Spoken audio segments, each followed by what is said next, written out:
rival his, I told him of my recent ascent of 17,000-foot Mount Ararat in eastern Turkey, and an outward-bound expedition to a summit in Canada.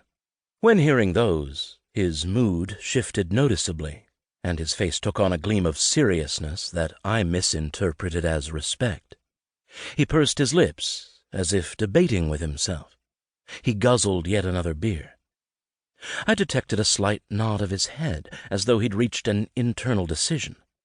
He moved his left shoulder into mine in a nudge I took to be a dare. "I'm going to do the Kokoda," he said. "Do you want to come?" "Absolutely," I said, without hesitation, emboldened by a few hours of liquid courage. He held out his hand, and I grasped it in firm commitment.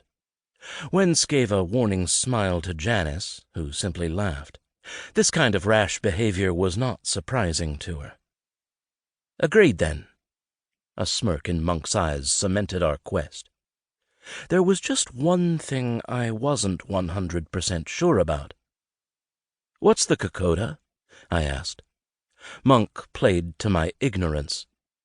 "It's a walk across the country." "Which country?" "Papua New Guinea." The American writer Peter Matheson wrote of a first Papuan who was the earliest human to arrive on the island of New Guinea. How many years or centuries of years this man had wandered out of Africa and Asia may never be known, for he traveled lightly and he left no trail. Papuan poet Kumalau Tawali narrowed Matheson's speculation with his own understanding. "I have come from 50,000 years." Archaeologists agree. The first Papuan people arrived by sea, landing on the island's northern shores. Contingents crossed the equator in rudimentary craft, pushed southward by currents and winds. They found a place with abundant seafood, lush jungles and welcoming beaches, with seasonal inlets, open plains, with swampy floods, and mountains, with roiling rivers. In our modern calendar's vernacular, we show that time as 50,000 BCE. Those Melanesians were of Southeast Asian descent. This was the same time when Australia, the barren continent south of New Guinea, also received its first immigrants. At one time there existed a 100-mile land connection between these two land masses, but as the last ice age started to recede, circa 15,000 BCE, its melt raised sea levels globally, and this dry breach was eventually lost as the rising waters turned higher ground into hundreds of islands. By 6,000 BCE, ocean waters had formed yet-to-be-named landmarks: Australia and this new island of New Guinea, with the Torres Strait in between them and the Coral Sea to the east. More people continued to arrive and took up isolated habitats, each claiming a valley, a hillside, or a shoreline as their own. They seldom interacted with other established groups. Their self-reliance required neither trade nor war.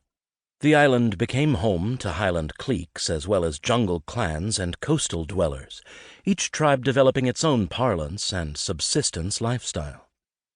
Of course, I didn't know any of this yet on the morning after meeting Monk, when I awoke hungover with Papua New Guinea on my mind.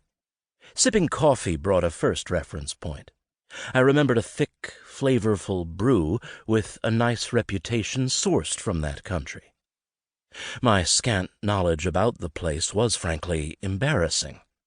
For anyone living in Europe or North America, PNG, as Monk called it, is about as far away from home as you can get.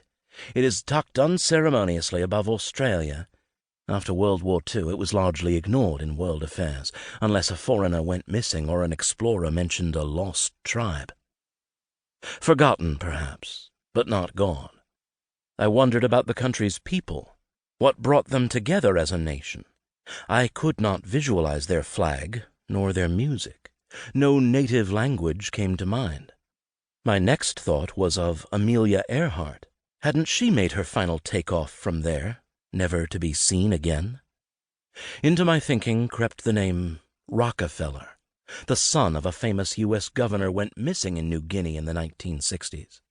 He'd fallen off a boat and was thought to have swum into a tribe of headhunters.